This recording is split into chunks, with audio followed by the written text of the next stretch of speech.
Hello అండి, I'm doctor Anu, Ayurveda and family coach. ఈరోజు మనం ఎస్టీడీ ఇన్ఫెక్షన్స్ గురించి మనం మాట్లాడుకుందాం. అసలు మనకి ఎస్టీడీ ఇన్ఫెక్షన్స్ ఎన్ని రకాలు ఉన్నాయి? సో ఎస్టీడీ అనగానే అందరూ హెచ్ఐవినే అనుకుంటారు. లేదండి, ఎస్టీడీ ఇన్ఫెక్షన్స్ అనేవి ఇంకా చాలా ఉన్నాయి.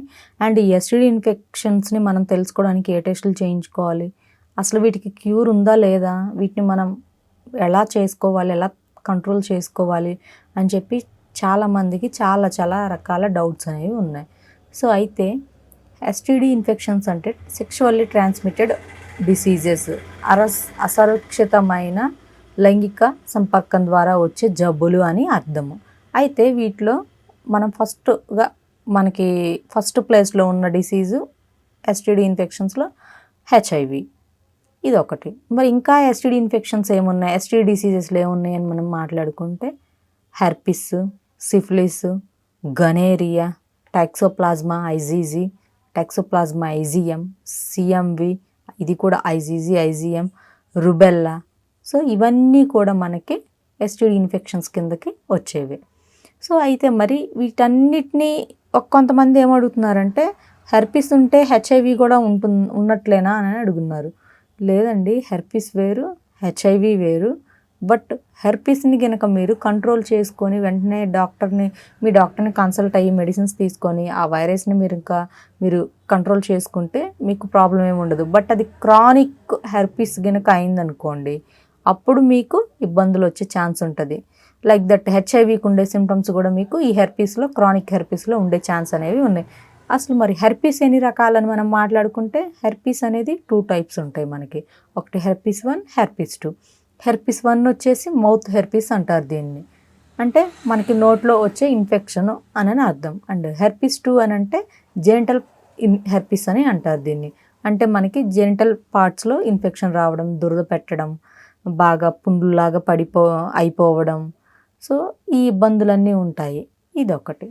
మరి ఈ గనేరియా అంటే ఏంటి అని మనం మాట్లాడుకుంటే, సో గనేరియా అంటే ఎక్కడైతే మీరు యూరిన్ పోస్తారో సో ఆ ప్లేస్ నుంచి మీకు చీమ్ కారడం, వైట్ స్వాబ్స్ రావడం, స్మెల్ రావడం, ఆ యూరిన్ ప్లేస్ అంతా పెయిన్ అనిపించడం, సో ఇవన్నీ ఉంటాయి.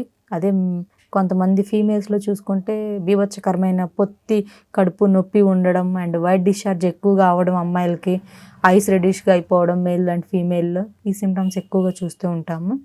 అండ్ టాక్సోప్లాజ్మా, సిఎంవి, రుబెల్లా వీటిల్లోనైతే ఎక్కువగా కాళ్ళు చేతులు నొప్పులు అనిపించడం, ఐస్ రెడిష్గా అయిపోవడం, హెపటైట్ ప్రాబ్లం ఉండడం, అండ్ ఎక్కువ దూరం వాక్ చేయలేకపోవడం, వెంటనే టైర్డ్ అయిపోవడం, ఎక్కువగా లైక్ చికాగ్గా అనిపించడం, వీళ్ళకి తెలియకుండా ఒక్కోసారి కళ్ళు తిరిగి పడిపోవడం.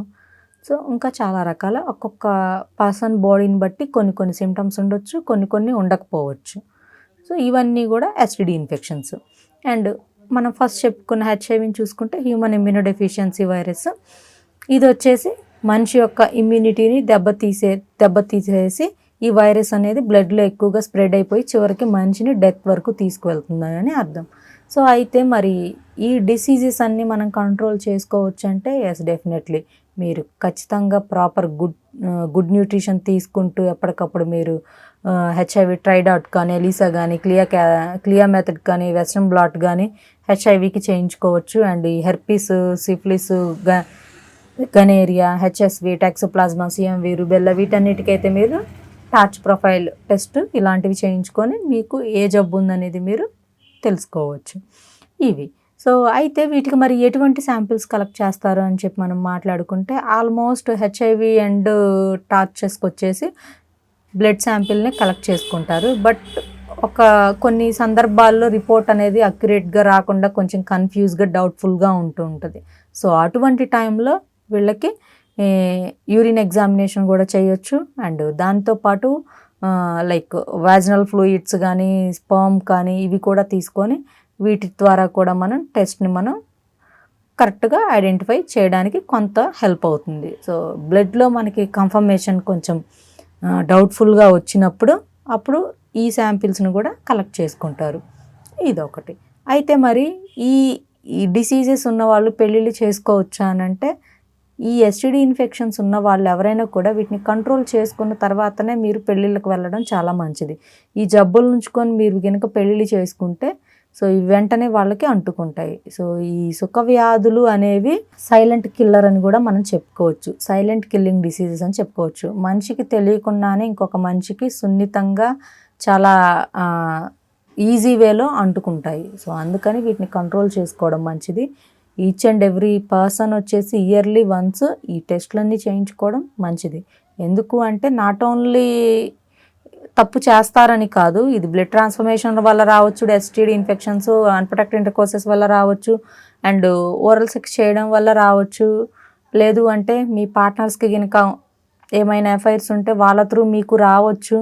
సంథింగ్ ఏదైనా యాక్సిడెంట్స్ అలా జరిగినప్పుడు అన్ఎక్స్పెక్టెడ్గా మీకు ఏమైనా నీడిల్స్ గుచ్చుకున్న, బ్లడ్ ట్రాన్స్ఫర్మేషన్స్ జరిగిన ఆ టైంలో, సో ఇలా కూడా రావచ్చు. సో అందుకని మనం ఏదైనా కూడా కీడించి మేలంచాలన్నట్టు మన కోసం మనము ఏదన్నా ఉన్నా కూడా మనం దాన్ని క్యూర్ చేసుకోవచ్చు కాబట్టి, కంట్రోల్ చేసుకోవచ్చు కాబట్టి yearly once each and every person ఈ టెస్ట్లు అనేది చేయించుకోవడం చాలా మంచిది.